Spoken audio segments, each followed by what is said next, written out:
नमस्कार, मैं प्रांशी राठौर और आप देख रहे हैं नेक्स्ट 9 न्यूज। इस वक्त यूपी की सियासत काफी तेज है क्योंकि जल्द ही यूपी में नगर निकाय चुनाव होने वाले हैं। ये नगर निकाय चुनाव लिटमस टेस्ट की तरह माने जा रहे हैं साल 2024 में जो लोकसभा चुनाव होंगे उनके लिए।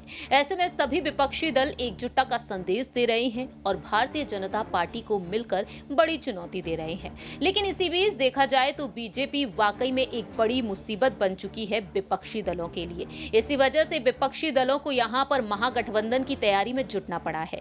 गौर करना चाहेंगे सपा प्रमुख अखिलेश यादव की रणनीतियों पर, गौर करना चाहेंगे यहां पर बीजेपी खेमे की तरफ। उत्तर प्रदेश में योगी सरकार के नेतृत्व में क्या कुछ अहम फैसले लिए जा रहे हैं। आरोप प्रत्यारोप का सिलसिला भी जारी है।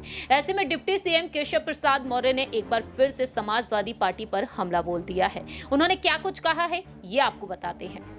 दरअसल केशव प्रसाद मौर्य नगर निकाय चुनावों को लेकर अब हुंकार भरते हुए नजर आए हैं। नगर निकाय चुनाव को लेकर सीटों के आरक्षण की लिस्ट जारी हो चुकी है। यूपी के उप मुख्यमंत्री केशव प्रसाद मौर्य ने बड़ा दावा किया है कि भारतीय जनता पार्टी नगर निकाय चुनाव हो या फिर विधानसभा के चुनाव या फिर कोई अन्य चुनाव हो, उसकी तैयारियां पहले से ही कर बैठी है। निकाय के जो मतदान केंद्र हैं वो अलग प्रकार के होते हैं, लेकिन लोगों को बीजेपी पर भरोसा है, ना सपा पर, ना बसपा पर, ना कांग्रेस पर। उन्हें केवल बीजेपी पर भरोसा है क्योंकि बीजेपी है तो विकास और सुशासन है, बीजेपी है तो खुशहाली है, अन्यथा केवल भ्रष्टाचार ही भ्रष्टाचार है। निकाय चुनाव में बीजेपी अधिक सफलता हासिल करेगी। डिप्टी सीएम का कहना रहा कि समाजवादी पार्टी एक ऐसी पार्टी है जो इस तरह के मुद्दों को जन्म देती है और उसका आरोप बीजेपी पर लगाती है। हाईकोर्ट में कौन गया चुनाव रुकवाने के लिए ये सभी को पता है, लेकिन बीजेपी ने हमेशा कहा कि जो पिछड़े वर्ग का 27% का आरक्षण है उसे सुनिश्चित कराते हुए चुनाव होंगे।